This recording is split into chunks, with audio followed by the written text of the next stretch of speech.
ॐ अज्ञानतिमिरान्धस्य ज्ञानाञ्जनशलाकया चक्षुरुन्मिलितं येन तस्मै श्रीगुरवे नमः। श्रीचैतन्यमनोभीष्टं स्थापितं येन भूतले स्वयं रूपगदा मह्यं ददाति स्वपदान्तिकं। वन्देऽहं श्रीगुरो श्रीयुतापदकमलं श्रीगुरून् वैष्णवांश्च श्रीरूपं साग्रजातं सहगणा रघुनाथान्वितं तं सजीवं साद्वैतं सावधूतं परिजनसहितं कृष्णचैतन्यदेवं श्रीराधा कृष्णपादान् सहगणा ललिता श्रीविशाखान्वितांश्च नमो ॐ विष्णुपदाय कृष्णपृष्ठाय भूतले श्रीमते भक्तिवेदान्तस्वामिन्निति नामिने। नमस्ते सारस्वते देवे गौरवाणी प्रचारिणे निर्विशेष शून्यवादी पाश्चात्यदेशतारिणे वाञ्छाकल्पतरुभ्यश्च कृपा सिन्धुभ्य एव च पतितानां पावनेभ्यो वैष्णवेभ्यो नमो नमः। जय श्री कृष्ण चैतन्य प्रभु नित्यानंद श्री अद्वैत गदाधर श्रीवासादि गौर भक्त वृंद। हरे कृष्णा कृष्णा कृष्णा हरे हरे, हरे राम राम राम हरे हरे। हरे Krishna. On behalf of ISKCON Chennai, I have a great pleasure to welcome you all once again for the start of a new course where we have ambitiously taken up that we will cover some of the key lessons from Srimad Bhagavatam. But this particular session is structured as the most auspicious advent of Srimad Bhagavatam, the spotless Purana. It's called Amalam Puranam. Malam means contamination. Amalam, pure Puranam. So there are, so many Puranas, especially 18 major Puranas. But this one Purana is considered the spotless Purana. So, as Bhagavad Gita, Srimad Bhagavatam also occupies the highest position in the spiritual literatures of India. So, today we shall broadly, briefly discuss the advent of Srimad Bhagavatam. This is a Purana that consists of 18,000 shlokas, unlike Bhagavad Gita, which was only 700 shlokas. This is 18,000 shlokas, and it has a beautiful history why it appeared in this material world. That is what we are going to discuss. Why Srimad Bhagavatam is there? What are we going to gain by learning Srimad Bhagavatam? These broad subject matters is what we are going to discuss today. I once again welcome all of you to enter into these beautiful secrets of Srimad Bhagavatam. We all are very much fortunate to even just mention the name Srimad Bhagavatam. Let us proceed.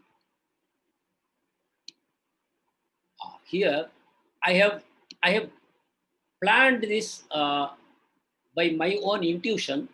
I have straight away picked up from Srimad Bhagavatam, first canto, third chapter, 43rd shloka. I am putting only the translation here. I am putting the shloka elsewhere in this presentation. First, I wanted you to know this particular shloka, what it is telling you.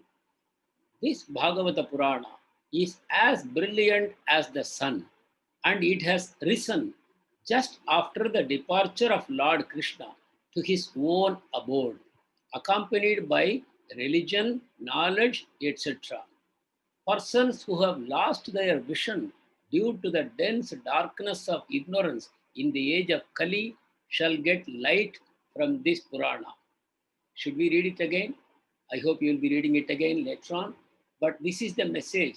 This Bhagavata Purana is the sun that has risen after the setting of Lord Krishna from this material world. We know how Lord Krishna ended his pastimes. He destroyed Dwaraka. He destroyed the entire Vrishni clan, Vrishni Yadava clan. He got them all destroyed. And then finally, he returned to his own spiritual abode, not material abode. It's not anywhere within this material world up to Brahmaloka. He went beyond Brahmaloka. Okay. So he went back. And when Krishna goes, what all goes with him? Religion goes with him. True knowledge goes with him. Actually, religion and true knowledge are not different things, they are one and the same. So, after they have gone, who will give light to the people? Knowledge is light. Knowledge is light, really, not what we see with our two eyes. These two eyes can show us only material things. True wisdom can show you things as they are. So, for that knowledge to get in this age of Kali, Bhagavata Purana has risen as the sun. You know what is the unique position of sun? Sun lights up everything. Our source of light for the entire creation is from the sun only. He is the source of light for all of us. That way, Bhagavata Purana is the source of light for all the men who have lost their vision, that is you and me, due to the dense darkness of ignorance in the age of Kali. Dense darkness of ignorance means, you know what? Thinking right as wrong and wrong as right. That is what is going on today. If you just contemplate, you will understand. What we are admiring today is all the wrong things. And what we are neglecting today are the things that we really need. So now here you see in the picture, Evam Parampara Praptam. This is a phrase I have picked up from Bhagavad Gita. So the true knowledge is available only from the Parampara. What is the Parampara system? What is the significance of Parampara? Parampara always descends. It is coming from above. It is starting from the Supreme Lord and it is descending down to the people in this material world. So here we see a beautiful lotus flower on top, you know, the pink thing. It's a lotus flower, the petals. And in the center, we see Radha Krishna sitting and they are being served by their wonderful Sakhis. So, these Radha Krishna are the center of the entire spiritual world. And they are also the source of the entire material world. So, effectively, Radha Krishna are everything. And here we see in the center Mahavishnu lying in the ocean, Garbhodaka ocean, and in a lotus flower that has come from his navel, we see Brahma appearing. Brahma is called Aja, self manifested. This Brahma, at the commencement of creation, he was alone in the material creation. He could not see Vishnu. You know, he is a long way away from Vishnu. Even though he is born on the lotus flower coming up from the navel of Mahavishnu, but Mahavishnu is deep down in the Garbhodaka ocean, in the material universe, he is deep down. Brahma is on the surface of the water. You know, the lotus flower is always on the surface of the water. Vishnu is deep down in the water. And Brahma tried to find out from where I have come, where I have come. He searched everywhere desperately, but he could not find. Ultimately, he entered into tapasya because he heard a word in his heart to tell him perform tapasya. So after 50 years in Brahma's time, he did tapasya. And then he could see Lord Krishna. And that is what you are seeing here in the picture. He could see Lord Krishna in the spiritual world. And Lord Krishna gave him the knowledge of everything along with the knowledge of how to create. And that knowledge he disseminated into the heart of Brahma. So that way, here you see the parampara starting. I'm going to tell you everything in brief only. So here the parampara has started from Krishna to Brahma. So from Brahma, how it goes down, we will see going forward. In this picture, we are also seeing in the bottom, Vyasadeva meditating. And in Vyasadev's meditation, he is seeing Lord Krishna with Nanda and Yashoda. And that Krishna he understands as everything. He is the source of everything and he is also everything. That is what is seen in this picture. But anyway, here I have made a point. Ascending knowledge is called the knowledge by trial and error. This is the source of all human knowledge. This is called fallible knowledge. What you know today, tomorrow you will know it is wrong. And day after tomorrow, that will be upturned. The fourth day, some new knowledge will come, only to be sent to the dustbin the following day. This is what goes on with our ascending knowledge. You see, only a few days ago, we were proudly claiming that man has conquered outer space. We have landed on the moon. We are going to send our satellites to Mars and even beyond. One day we are going to colonize Mars. Like that we were talking. But today, we are all stuck in our houses. We are even afraid of getting out of house. Did the scientists ever predict that such a thing will happen? Or do they have solutions for this? But they would have us to believe that one day that all of us will be living all over space. In every planet, we'll be having a colony. In Mars, in Moon, in Jupiter, everywhere. But they don't know how to even help us to come out of our house.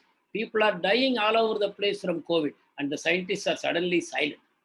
So they can only show you how to enjoy your senses by coming up with new gadgets. And they will also try to cheat you by telling we are progressing, progressing, progressing. But now we know we are helpless to even fight with the invisible something called a coronavirus. This is our state. So ascending knowledge is always fallible, inferior. And what is the link between material and spiritual world? That is God, which we have forgotten. That is a message here. So now we go to, so in the previous slide, we saw how Brahma came to know the truth from Krishna himself. Krishna is the original starting of the parampara. So that way, Krishna is simultaneously the Lord, the Supreme God, and also he is a guru in the parampara. He is the original Jagat Guru. Through him, Brahma got the knowledge, and Brahma is teaching this knowledge to Narada. And what is this knowledge? Srimad Bhagavatam. So I will just go on reminding you. What we are now talking about is Bhagavatam. So what Krishna taught Brahma? Bhagavatam. And what Brahma is teaching Narada? Bhagavatam. This is how the knowledge is coming down. And here you see Vyasadeva. Vyasadeva's color is just like Vishnu, and actually Vyasaya Vishnu Rupaya, Vyasa Rupaya Vishnave. This information we get from Vishnu Sahasranama Stotra, given by Bhishma Dev to Yudhishthira on the battlefield of Kurukshetra. So this Vyasadeva, why he's looking morose? Can you see he's looking very morose? What is happening is Vyasadeva, codified all the four Vedas, an impossible task for a human being. He codified that. Then he wrote Brahma Sutra. You know the meaning of sutra is something like a formula, aphorisms. In very crisp terms, you have to define things. The most indefinable things you have to define in very crisp terms. He had achieved that. That's called Brahma Sutra or Vedanta Sutra. It is a set of formulas, very short lines, but they contain very deep meanings. He had done that. And he had written the Puranas. He had compiled all the Puranas. And also he had written the Upanishads, which are called Vedantas. In the end of the Vedas, you have got Upanishads. He has written that. And he had also compiled Mahabharata, which contains the morality for all of mankind. But still he was feeling morose. And he was thinking, I think I have not accomplished the purpose of my incarnation. He's an incarnation of Vishnu. And he's thinking, I have not accomplished my purpose. As he's thinking like that, his guru appears. So here I have put, when disciple is ready, guru appears. When the disciple understands that I am lacking in true knowledge, I have some gap in my knowledge, and so I am feeling unhappy. Unhappiness is always from lack of knowledge. So when the disciple is unhappy and he is questioning himself, what is that knowledge I need? Then the guru appears to fill that gap. So Narada Muni comes to Vyasadeva. And here, they are sitting in Badrika Ashram, on the Himalayas, where Vyasadeva lives eternally. And Brahmadeva and Narada Muni meets him and tells him, see, very strongly, you can see, he's giving a strong message to Vyasadeva, saying, look, you wrote the Vedas, you wrote the Upanishads, you wrote the Mahabharata, and you wrote all the Puranas, but you know why you are not feeling happy? You have done a useless work. A guru has the liberty to speak to a shishya like that. So Narada Muni is saying, all that you have written are wonderful literatures, but they are going to misguide the people. You know why? In all your scriptures, you are focusing on four things, which is dharma, artha, kama, moksha. You are teaching people how to lead a moral life in this material world, and by living a moral life, how to earn legitimate wealth, and with that wealth, how to enjoy this material world in a sinless way, and then ultimately how to gain liberation from the cycle of birth and death. But through all this, here and there you have mentioned about the Supreme Lord, but you have focused more on these four things, whereas your focus should have been on the Supreme Lord. Now I am telling you, you sit and meditate on the Supreme Lord. Because you are such a pure soul, you can see the Supreme Lord in your own heart. You already know the Supreme Lord as the source of everything, but now you have to meditate on the Supreme Lord. You have to understand how He is the source of not only the spiritual world, but also the material world. And you have to explain how the people in this material world will attain their perfection by returning to the spiritual world to be eternally associated with the Supreme Lord. So you have to write a Purana which is spotless, which is uncontaminated by anything material. Anything material is contaminated. Anything spiritual is purified. So Narada is saying, whatever you have written is a mixture of material and some spiritual, and you are not feeling satisfied. Now it is time for you to write something completely spiritual. And in that light of the complete spiritual, you have to explain the material so that people can see the material as just a part of the entire spiritual. So that instruction Narada Muni gives and then disappears. And then immediately Vyasadeva touches water. Before you start anything auspicious, you are supposed to touch water. That's called Achaman.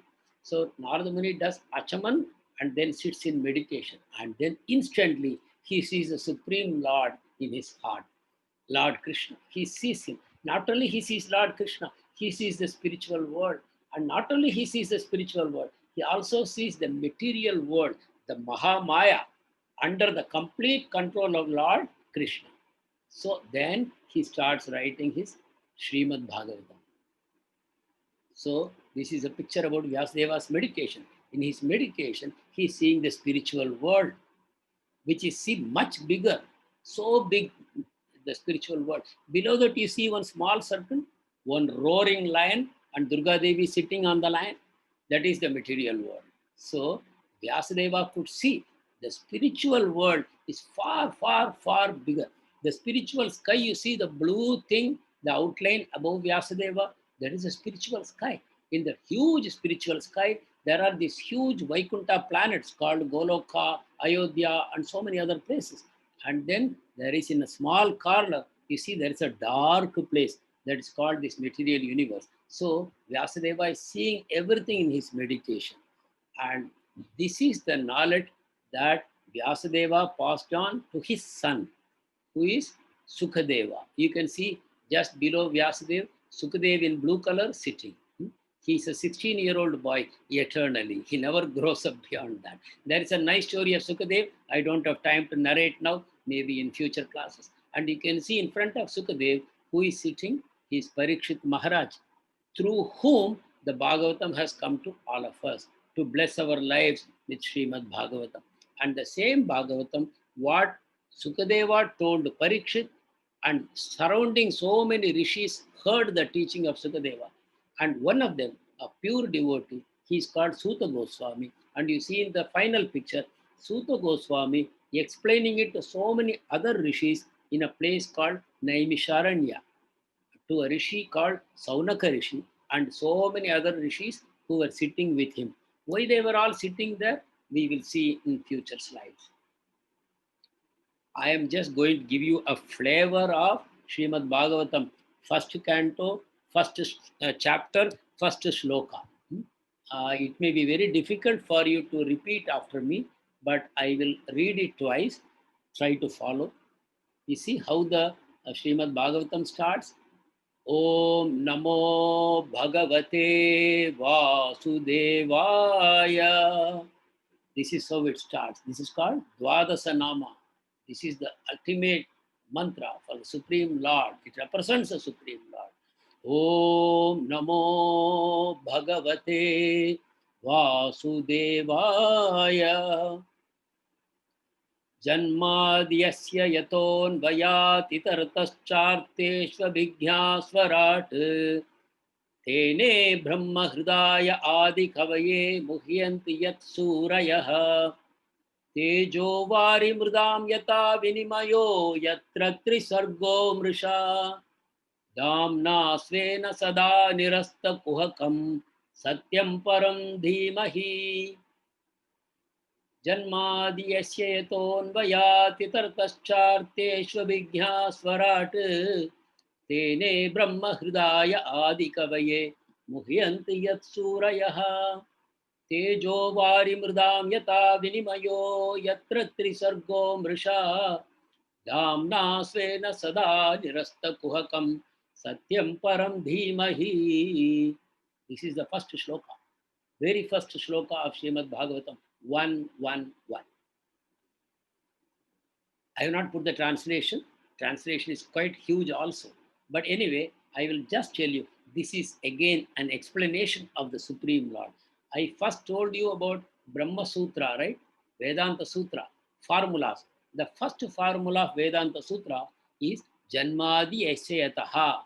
So that Vedanta Sutra becomes the first word in Bhagavatam also. So you can understand Srimad Bhagavatam is a complete natural explanation or commentary on the Vedanta Sutra. Vedanta Sutra is the formula of God given by Vyasadeva, and here the same Vyasadeva expands that into Srimad Bhagavatam. And you see how the shloka ends. Satyam Param Dhimahi. This Dhimahi is part of Gayatri mantra. You know, Gayatri is considered as the highest mantra for material creation. And this shloka ends with Dhimahi. For these reasons, it starts with Brahma Sutra in the first shloka, ends with Gayatri in the last word. And this is considered the highest of all Puranas. And this is one of the indications. Okay. Now we go into the advent of Bhagavat, how and why it came Bhagavat. You see, Mahabharata war was the most destructive war in the history of mankind. Something like 60 odd crores of men participated in the war from around the globe, and everyone was destroyed except the Pandavas and a few others like Kripacharya, Ashwatthama, that's all. Just you can count in your fingers. Not many people survived the war. At the end of the war, the Pandavas became the emperors, and when the Pandavas got the news that Krishna has departed from the material world to the spiritual world, they instantly left the empire. You see, they did not see how to train others, have you prepared everything. They never contemplated any of these things. When they knew Krishna has left, they left. But just before leaving, all they did was the next heir for the throne was Parikshit. And who is Parikshit? He is the grandson, Abhimanyu is the son of Arjuna. Actually, Draupadi had 5 sons. All 5 of them were killed by Ashwatthama at the end of the war. So, Abhimanyu was the son of Arjuna and Subhadra. That Abhimanyu was also killed in the war by very unfair means. And that time, Abhimanyu's wife Uttara was pregnant with a child. And Ashwatthama tried to kill that child in the womb also with a Brahmastra. At that time, Krishna saved the fetus in the womb of Uttara. And that child in the womb saw Krishna inside the womb, protecting him from the fiery weapon of Ashwatthama. So, from the time the child was born, he was looking everywhere. Who is that person who saved me when I was in my mother's womb, being burnt by that fiery weapon? So, his name is called Parikshit. Parikshit means he's checking. Could this be this person? This person? So, he's constantly meditating on Vishnu. So, he's called a Parikshit. He's also called Vishnu Ratha. Vishnu Ratha means one who is protected by Vishnu. So, this Parikshit was the only legal heir, and he was made the emperor of the world, and the Pandavas left. This Parikshit was such a wonderful ruler. One day he went out in his empire to see everything is going on all right. At that time he saw one cow and a bull crying. The bull was standing on just one leg. The other 3 legs had been cut by someone and he was bleeding. By his side, one cow stood crying herself, looking at the condition of the bull. Actually, The cow was Mother Earth who was crying, and the bull, was Dharma. The bull was Dharma, and the cow was Mother Earth. And then Parikshit saw one one man of very low character, but dressed like a king, and he was the one who was cutting the legs of the bull. That means he was destroying Dharma. And immediately Parikshit raised his sword to kill that man. But that man immediately fell at the feet of Parikshit. He is a man of low character and he's acting like a king. He is dressed like a king. Such a thing is not allowed. Only a pure Kshatriya can occupy the throne because a Kshatriya rules under the guidance of Brahmanas. And the Brahmanas and Kshatriyas together are empowered to maintain the welfare of the whole society.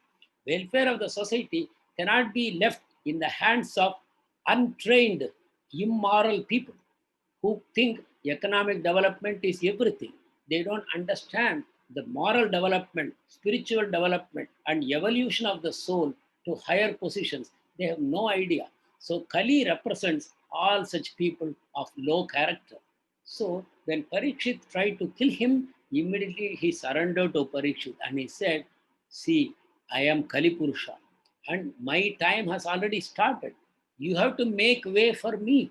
So ultimately, Parikshit told him, "All right, if the Lord has sent you and your time has come, then I cannot send you away. And you have also taken my shelter. So I will give you some places to stay. That is one, wherever that people are gambling. Number two, wherever people are eating meat and they are maintaining slaughterhouses. And thirdly, wherever people are drinking and consuming intoxicants, and wherever there is illicit sex going on, people are having extramarital affairs, premarital affairs, watching pornography on the theaters and on the internet, etc. These kind of vices, wherever these four vices are there in my empire, you can go there. The Kali immediately came back and said, "In your empire, nowhere it is allowed. Nowhere people are gambling, nowhere people are eating meat, nowhere people are consuming intoxication, and nowhere illicit sex is going on. Now, please tell me another place." Then Parikshit said, "Wherever people are hoarding wealth, wherever you see hoarding of gold, you can go there." So, this is how Kali Purusha entered, and it was an indication that it was time for Parikshit to go. Kali was starting. And so, by way of external explanation of what happened to Parikshit, one Brahmana boy became very angry with Parikshit because Parikshit, in a moment of temporary anger, he had insulted one Muni, okay, who was sitting in meditation, and he did not give him any respect because he was so absorbed in God. The Rishi called Samika Rishi, he sort of neglected the king Parikshit when he went hunting into the forest. So the king became angry. He put a dead snake around the neck of the Rishi and went away. The Rishi was not even aware of that. But the children who were playing, they told the son of Samika Rishi that this is what the king has done to your father. The little boy, who was hardly 7, 8 years old, he became very angry. He picked up water and he mentioned a curse. The curse is, in the next on the seventh day from now, the king will be killed by the Takshaka snake. Nobody can save him. He will die 7 days from now. He uttered that curse. When the father came to know, Samika Rishi, he scolded his son, "What nonsense you have done? He is the emperor of the whole world, and he is such an emperor who is maintaining dharma. Because of him, all the people are living happily, and everybody is leading a moral life. The souls are evolving towards God. What you have done? You better go and tell the king what nonsense you have done." In the meantime, the king was already feeling repentant. He was feeling, "What nonsense I have done? How could I do that? How did I momentarily lose my control?" Actually, he lost his control by the arrangement of God because the God wanted an excuse to bring Bhagavatam to this world. So he was already regretting Parikshit and he was telling, "Let the punishment come immediately." Then this boy goes to him and says, "I have cursed you to die in 7 days to be stung by the snake bird Takshaka." Immediately, what Parikshit did? He left his empire immediately and he went to the banks of Ganga. And then he inquired all the rishis and munis, please tell me, what should a man do who is destined to die in 7 days? He has only 7 days to live. What should he do? He went on asking, and nobody had the correct answer. And instantly, Sukadev Goswami appeared. You see him sitting on the chair. Sukadev Goswami told Parikshit, the best thing to do is to hear about Supreme Lord Krishna. The next 7 days, day and night, here, I will narrate the wonderful stories of the Supreme Lord, and that is Srimad Bhagavatam. So Parikshit Maharaj said, yes, I will listen to you. And he sat there for 7 days and 7 nights listening to Srimad Bhagavatam. He never took water, he never took food, he never took sleep, he never took rest. Time to time, Sukadeva would ask him, would you like to have some rest? Would you like to ease yourself? Would you like to have some food? He would say, you are pouring so much nectar directly into my heart. I am not feeling hunger. I am not feeling thirst. I am not feeling tired. So this is how Srimad Bhagavatam came into this world through Sukadeva and Parikshit. Now we change the scene slightly. There is a place called Naimisharanya. It is somewhere near Kanpur. Everybody should visit this place. It is considered as a center of the material universe. There, so many rishis, under the leadership of Saunaka Rishi, started a 1,000-year sacrifice. For what? For welfare of mankind. We have to understand how we have ruined ourselves by neglecting the parampara, by neglecting the rishis, munis, and the original brahmanas. It was all right for an invader like Mughal kings or British to dislike the heritage of India because they wanted Indians to be only slaves. They wanted Indians to serve them. But what about us? We are killing ourselves by destroying Sanatana Dharma, by neglecting our scriptures, by neglecting the rishis and munis and the Guru Parampara. We are only destroying our own future. So they were starting a 1,000-year sacrifice. At that time, when Rishi came there, his name was Suta Goswami. This Suta Goswami was present when Sukadeva Goswami was narrating Bhagavatam to Parikshit. So he heard everything. He has understood everything. So these rishis gave him the top position. And the Saunaka, the rishis, they requested Suta Goswami, please tell us, we are engaged in some work for the welfare of all mankind. We have started a 1,000-year fire sacrifice, but we understand that this will not help. You are the person who know all the scriptures. You are the person who were personally present with Vyasadeva and Sukadeva Goswami when Parikshit was being narrated the whole Srimad Bhagavatam. Please tell us. Then immediately Suta Goswami starts narrating the Srimad Bhagavatam. So this is the second narration. First narration, so many narrations already, from Krishna to Brahma, Brahma to Narada, Narada to Vyasa, Vyasa to Sukadeva, from Sukadeva to Suta Goswami, and from Sukadeva to Parikshit, and Suta Goswami was a listener. Now Suta Goswami is again expounding on Srimad Bhagavatam. This is the glory of Srimad Bhagavatam. First chapter, first canto, first chapter, third shloka. निगमकल्पतरोर्घलितं फलं सुखमुखादमृतद्रवसंयुतं पिबत भागवतं रसमालयं मुहुरहो रसिका भुवि भावुका. Again, निगमकल्पतरोर्घलितं फलं सुखमुखादमृतद्रवसंयुतं पिबत भागवतं रसमालयं मुहुरहो रसिका भुवि भावुकाः. Translation. O expert and thoughtful men, he is telling us, relish Srimad Bhagavatam, the mature fruit of the desire tree of Vedic literatures. It emanated from the lips of Sri Sukadeva Goswami. Therefore, this fruit has become even more tasteful, although its nectarian juice was already relishable for all, including liberated souls. So here you see, we have spoken so much about Bhagavatam.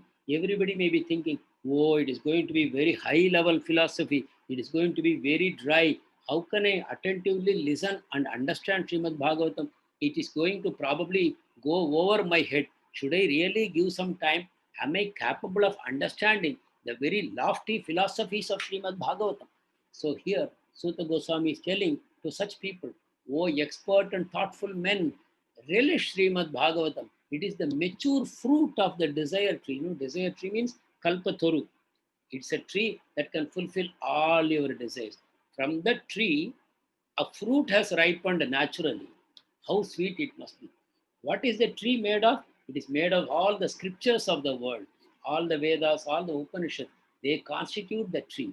And from the tree, one beautiful fruit has ripened. That is called Srimad Bhagavatam. Not only that, it has been bitten by a parrot. You know, Sukha in Sanskrit means parrot. So Sukadeva Goswami is the parrot who has already tasted the fruit, and that fruit has become even more tasteful. It was already a very sweet thing, and it is enjoyed by even liberated souls. So now we understand Bhagavatam is relishable by everyone, a beginner in spiritual life, a perfected person in spiritual life. Sukadeva was a perfected person in spiritual life when he heard Bhagavatam and he fell in love with Krishna. So Bhagavatam will help all of us to fall in love with Krishna. Okay. And here is the third angle I am giving you about the advent of Srimad Bhagavatam. Here you see, in the Prabhasa Kshetra, you know, when Krishna decided it was time to finish his pastimes in this material world, he has accomplished the purpose for which he came, to reduce the burden of this world by killing all the immoral men on this planet. He has accomplished that. It was time to go. So what he did, he performed a drama. By the drama, uh, you know, somebody was asking, Gandhari gave a curse, and why did that curse affect Krishna? Because Krishna allowed the curse to affect him. It is the will of Krishna. Krishna wanted an excuse to leave this planet, and he used Gandhari's curse to leave this world. So what he did, all the people who came with him from the spiritual worlds, they all had a big fight. You know, they were all apparently drunk and they were fighting with each other. You know, one Muni also gave them a curse. So everything added, and finally everybody was killed. So for the rest of the world, it was like everything was destroyed. In fact, Arjuna, at the behest of Yudhishthira, went to Dwarka to find out what was happening. And when Arjuna went, it was like, whole Dwarka destroyed.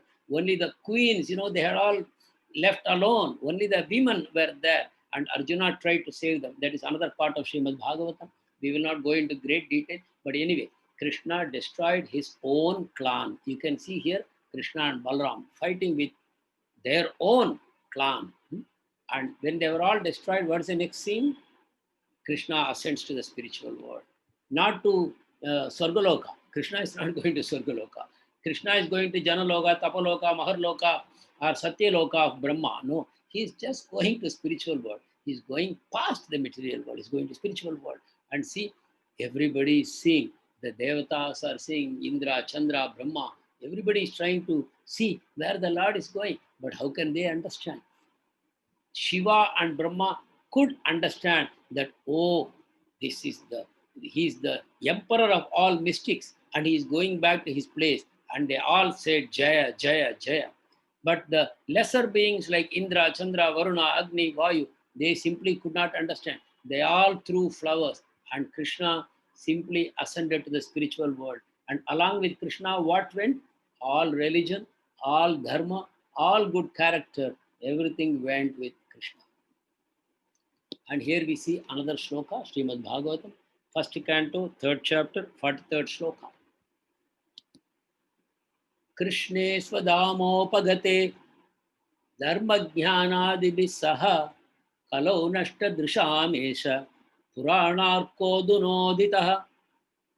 Krishne swadamopagate dharmajnanadibhi saha kalau nashta drishamesha puranarko dunoditaha. This shloka, I read the meaning in the beginning of this class. You remember? The sun, the brilliant sun of Srimad Bhagavatam has risen to give direction to the directionless men of this Kali Yuga, who are caught in the extreme darkness of Kali Yuga. And Bhagavatam will give them light. So now you understand. When Krishna left this material world became covered in darkness of ignorance. And then Krishna sent Bhagavatam. That shows Krishna's unlimited mercy to all of us. Even though he wound up his pastimes and he returned to the spiritual world, at the same time, he sent Srimad Bhagavatam to guide the way for all of us. So when Krishna was there, he was the sun. When Krishna went away, he returned as Srimad Bhagavatam. And now Bhagavatam is the sun, can show the direction for all of us. First canto, second chapter, sixth shloka. This explains what is the perfection of the soul. By now, you have all studied Srimad Bhagavad Gita. You all understand that we are spirit souls. We are not material bodies. So, what is the goal of the soul? That is explained in this shloka by Suta Goswami. Savai pumsam paro dharmo yato bhaktiradokshje ahaituki apratihata yayatma suprasidati. Suprasidati means attains perfection. Ye Atma, that soul attains perfection. So again we will read Savai pumsam paro dharmo yato bhakti radokshaje ahaitukya pratihata yayatma suprasidati. Translation. The supreme occupation for all humanity is that by which men can attain to loving devotional service unto the transcendent Lord. Such devotional service must be unmotivated and uninterrupted to completely satisfy the self. So, a completely satisfied self is called a perfect self. The soul, when it is completely satisfied, it is called perfect. You see, God created all the souls, we know. All the souls are part and parcel of Krishna. And Krishna has actually made them perfect. That means they are by nature satisfied. But this dissatisfaction which has come into all of us is artificial, unnatural. It is material, non spiritual. So we are all struggling under a illusionary dissatisfaction. So, how this illusory dissatisfaction can be destroyed? Only by engaging in loving devotional service to the Supreme Lord, who is non material. The Supreme Lord is non material, He is all spiritual. But we are a combination of spiritual and material. That means we are spiritual, but we are contaminated by material consciousness. But the Supreme Lord is never contaminated. So our perfection will come by constantly serving the Supreme Lord Krishna with love. That love, if it is unmotivated, that means you don't perform bhakti to Krishna to get a nice house, a nice family, a nice bangla, a nice position, a good bank balance. We don't worship Krishna for that. We don't worship Krishna to save us from COVID or some lifestyle diseases like diabetes or some infectious diseases like malaria and cholera and typhoid. We are not praying to Krishna for that. We are praying to Krishna to save us from that one disease. That one disease is this material form. That one disease that we are assuming ourselves as a material body and we are competing with others to enjoy material pleasures. That is the disease. This disease is causing repeated birth and death, birth and death, birth and death. So, with no motivation means we don't want anything for this material body. We are only praying for our soul. Oh Krishna, accept me into your service. Please, Krishna, allow me to engage in your service forever because that will only satisfy me completely. Let me be reunited with you. So that devotion should be unmotivated and uninterrupted. It should not be uninterrupted. You know, you are doing bhakti to Krishna, but suddenly somebody is knocking on the door or ringing the bell, and you immediately want to go and attend. What I am saying is, I am giving as a illustration. Basically, what interrupts us? Suddenly, our material desires interrupt us. You know, on the one side, we are doing bhakti to Krishna. On the other side, we have so many material desires. They are interrupting our bhakti. So our bhakti should be so pure, we should have no material desires interrupting us. That will be the perfection. So the purpose of Srimad Bhagavatam is to show us how to perform such a loving devotional service to Krishna that it can satisfy us. This is achieved by giving us detailed descriptions of the Supreme Lord and also about his pure devotees. When we hear about the Supreme Lord and about his pure devotees, the contamination in our heart will completely disappear and we will also become pure. Like a iron and a magnet, if it is constantly rubbed, the iron becomes a magnet. So this is what Srimad Bhagavatam accomplishes for us. And here, there is a very important shloka in the 11th canto. Bhagavatam consists of 12 cantos. In the 11th canto, this important shloka comes. I am mentioning this. This shloka predicts the appearance of Chaitanya Mahaprabhu. That is why this shloka is very important. We are talking about Chaitanya Mahaprabhu, how the ISKCON comes from the parampara of Chaitanya Mahaprabhu, and Chaitanya Mahaprabhu comes from Brahma Madhva Gaudiya Sampradaya. So this is the bona fides of our Sampradaya. This is a prediction of Chaitanya Mahaprabhu contained in Srimad Bhagavatam. I will read it for you. Krishna Varnam Trisha Krishnam Sangopangastra Parshadam Yagyai Sankirtana Prayai Yajanti Sumedasaha. Please try to memorize this shloka. Krishna Varnam Trisha Krishnam Sangopangastra Parshadam Yagyai Sankirtana Prayai Yajanti Sumedasaha. Translation. In the age of Kali, intelligent persons perform congregational chanting. We are in the age of Kali and we are intelligent persons. So what we should do? We should come together and chant Hare Krishna, Krishna Krishna, Hare Hare, Hare Rama, Rama Rama, Hare Hare, Hare Krishna, Krishna Krishna, Hare Hare, Hare Rama, Rama Rama, Hare Hare. In the age of Kali, intelligent persons perform congregational chanting to worship the incarnation of Godhead who constantly sings. Now, incarnation of Godhead. Godhead is who? Krishna. Incarnation is Chaitanya Mahaprabhu.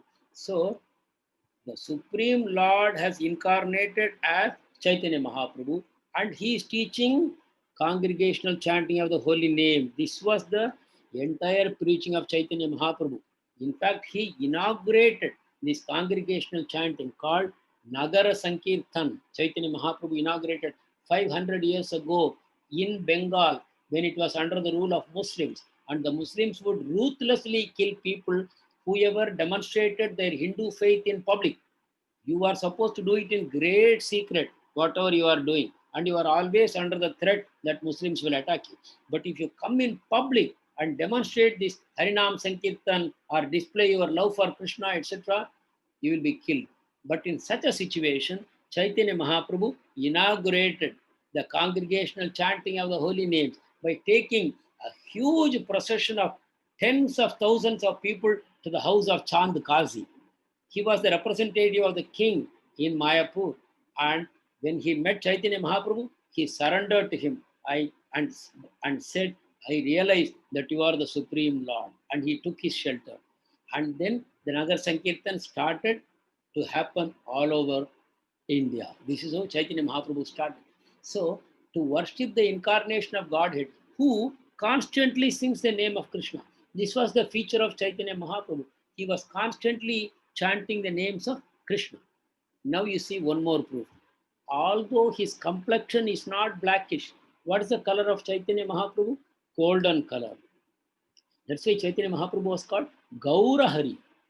He is Hari in golden color. Normally Hari is blackish color, but this is Gaura Hari. So Bhagavatam says his complexion will not be black, but he is Krishna himself. You see, Gaura Hari. He is Krishna, but in golden color. He is also called Gauranga, one whose organs are, all his limbs are golden in color. And he is accompanied by his associates, servants, weapons, and confidential companions. This is how Chaitanya Mahaprabhu came. That is why we talk about Pancha Tattva. Pancha Tattva means Chaitanya Mahaprabhu, and his expansion Balarama is Nityananda Prabhu, and Mahavishnu, who is the source of all material creation, is the Advaita Acharya, and the internal energy of Krishna, which is the source of both spiritual and material world, that is Gadadhar Pandit, and the representative of all the souls, that is Srivas Thakur. These 5 persons you see in the background in which I am sitting, these 5 people are called Pancha Tattva. The one in the center is Krishna himself, but in the mood of Radharani. That's why his color is golden. We will get more explanations in future classes, but please understand this is the prediction 5,000 years ago about Chaitanya Mahaprabhu who appeared 500 years ago. So whatever, whoever you accept as God and you accept to worship, you have to ask proof from the scripture. Is this person predicted in the scripture that he is God, that he is going to appear? Some Baba may come and say, I am God, I am Rama, I am Krishna, I am everybody. So you all worship me. Or if you worship him saying you are God, then he will keep quiet. Such a persons are not God, because the scriptures have predicted God when, how will come.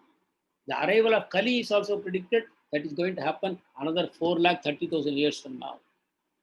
It's not time for Kali to appear. Kali will appear at the end of this Yuga.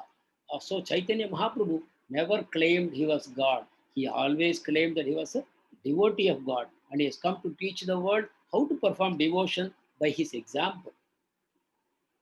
So Lord Chaitanya, you see here, this golden complexion, this is Krishna himself.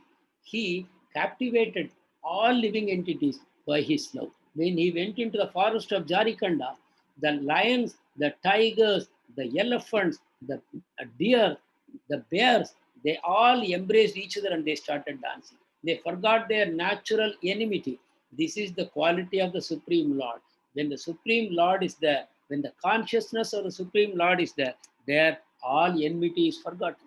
Everybody becomes friendly to one another. That is the goal of our world, is it not? We are having a United Nations. What for? We want to unite all the nations under one banner. But why are we failing? Because we have rejected God. We are a misdirected civilization because we have forgotten God. We have forgotten to make God in our center. Rather, we are throwing away God in the name of secularism. We say we don't want religion. We want only economic development. But when you focus on economic development and you reject religion, then you are finished. Your society will be killed not only by COVID, but so many other viruses that will follow one after the other. Because we are all souls. The soul in any case cannot die. But if we foolishly want to claim that I am this body and I am here to only enjoy the material sense pleasures, then we are bound to suffer life after life after life. So this misdirected civilization is thinking that we are progressing. But Bhagavatam very clearly says, you are in the dense darkness of ignorance. How do you say you are progressing? Actually, you are regressing, but you think you are progressing. That is a natural quality of tamoguna. Thinking right as wrong and wrong as right. So Chaitanya Mahaprabhu has come. By taking his shelter, we can destroy all our enmities and hostilities in this world. Today, at the drop of a hat, people are fighting one to one, or community to community, or country to country. The whole world is filled with quarrels, is it not? That is the reason is lack of spirituality. So here, Srimad Bhagavatam offers that solution. And here is the last shloka of Srimad Bhagavatam. I gave you the first shloka, and here you see the last shloka. You see the power of the scripture. In the last shloka, it says, Nama Sankirtanam Yasya Sarva Papa Pranashanam Pranamo Dukkha Samanas Tam Namami Harim Param. Again, Nama Sankirtanam Yasya Sarva Papa Pranashanam Pranamo Dukkha Samanas Tam Namami Harim Param. See the translation. You'll be taken aback. You'll be so amazed by this. I offer my respectful obeisances unto the Supreme Lord Hari, the congregational chanting of whose holy names destroys all sinful reactions, and the offering of obeisances to whom relieves all material suffering. Here is the answer to your questions. How can I end my material suffering? We are all suffering materially. How to end it? By offering obeisances to the Supreme Lord. Why? Because it will destroy all my sinful reactions. I am suffering for my sins only, but simply by chanting the holy names in congregation, Hare Krishna, Krishna Krishna, Hare Hare, Hare Rama, Rama Rama, Hare Hare. Just by chanting the holy names, by doing japa or by singing together in Nagar Sankirtan, our sins are destroyed.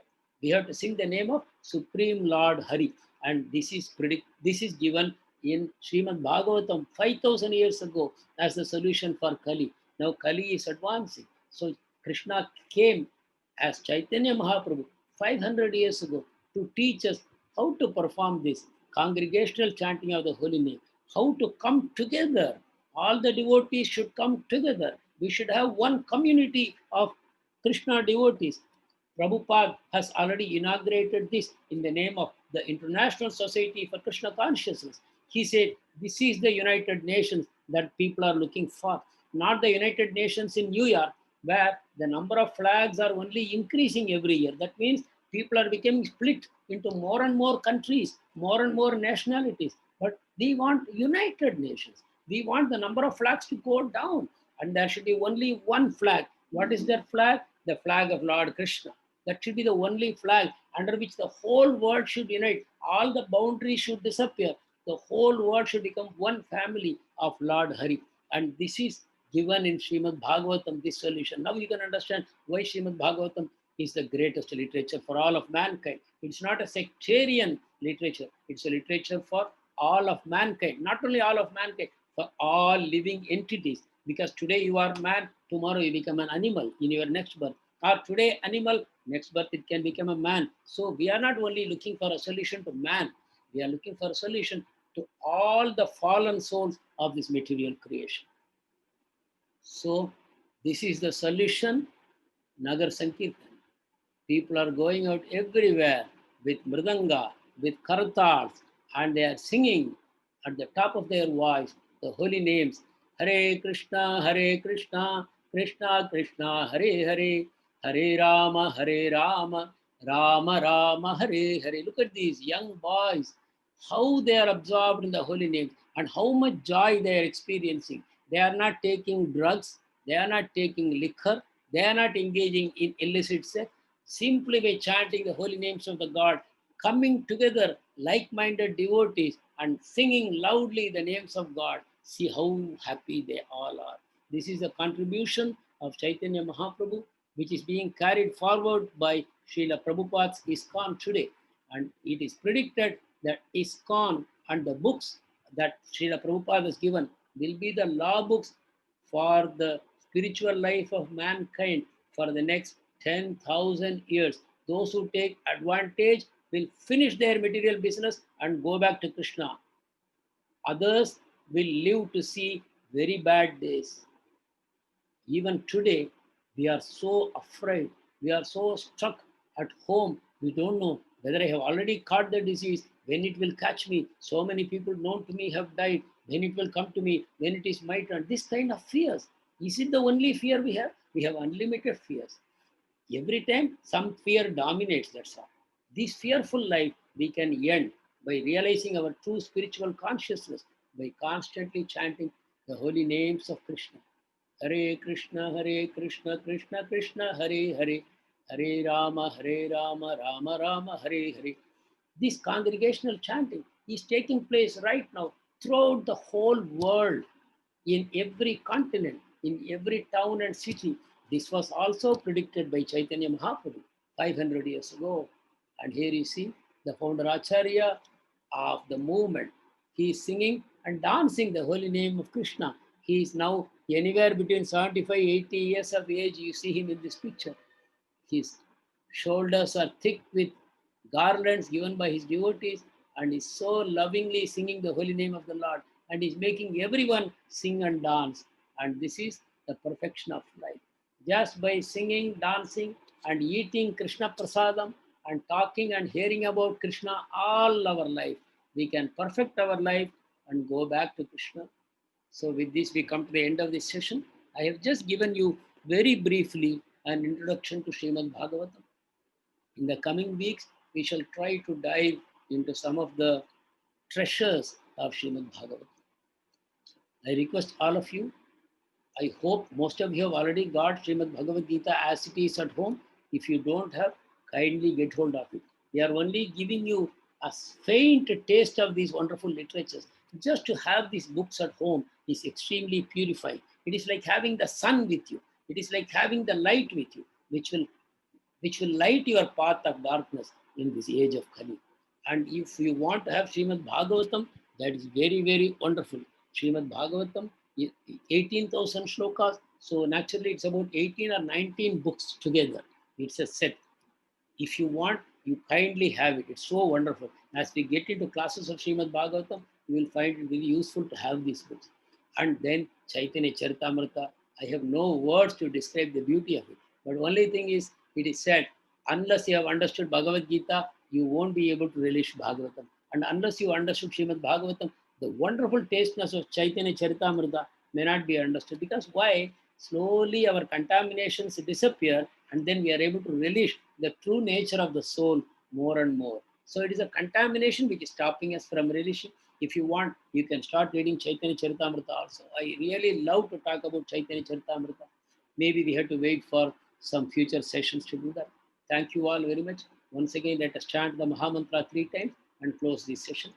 Hare Krishna, Krishna Krishna, Hare Hare, Hare Rama, Rama Rama, Hare Hare, Hare Krishna, Krishna Krishna, Hare Hare, Hare Rama, Rama Rama, Hare Hare, Hare Krishna, Krishna Krishna, Hare Hare, Hare Rama, Rama Rama, Hare Hare, Hare Krishna.